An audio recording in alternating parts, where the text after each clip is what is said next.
মান নির্ণয়ের এই অঙ্কটা আমরা একটু লক্ষ্য করলে খুব সহজে অ্যান্সারটা নিয়ে আসতে পারি। যেমন এখানে ধরেন একটা রুট আছে, ঠিক আছে?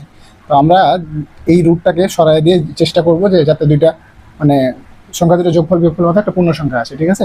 তো এখন দেখেন আমরা দুইটা সংখ্যা যোগফল আছে, এদের যদি আমরা বিয়োগফল দিয়ে গুণ করি তাহলে বলে কি আমাদের a স্কোয়ার মাইনাস বি স্কোয়ারের সূত্রটা আসে না? হ্যাঁ, একটু দেখি। সলিউশন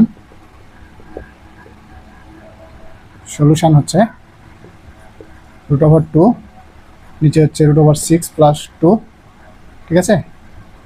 ইন্টু করে দেবো √6 মাইনাস 2 করলাম, উপরে √6 মাইনাস 2 দ্বারা গুণ করে দিলাম, ঠিক আছে? এখন দেখেন নিচে একটা সূত্র পড়েছে a plus B into a minus B, মানে a স্কোয়ার মাইনাস বি স্কোয়ারের সূত্রটা সমান সমান আমরা লিখতে পারি √6 এর উপর স্কোয়ার মাইনাস 2 এর উপর স্কোয়ার, ঠিক আছে? উপরে থাকছে √2, আমরা যদি করে গুণ করে ফেলি √2 ইন্টু √6 মাইনাস 2√2।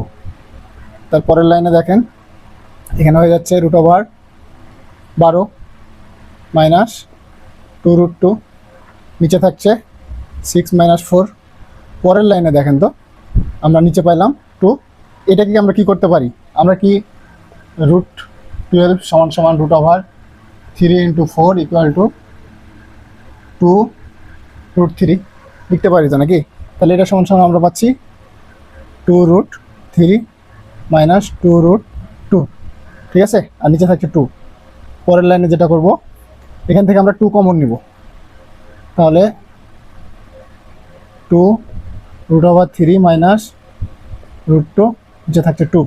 এবার এই 2 আর এই 2 কাটাকাটি করলে আমরা পাবো √3 মাইনাস √2। এটা হচ্ছে আমাদের অ্যান্সার, ঠিক আছে? তাহলে আমাদের অ্যান্সার হচ্ছে এখানে কত? √3 মাইনাস √2, আমাদের অ্যান্সার হচ্ছে গ। এরকম সহজ ম্যাথও অনেক সময় বেশি এসেও আসে, কিন্তু আমরা দেখা যাচ্ছে যে অনেকেই সলিউশনের প্রক্রিয়া না জানার কারণে ভুল করে ফেলি।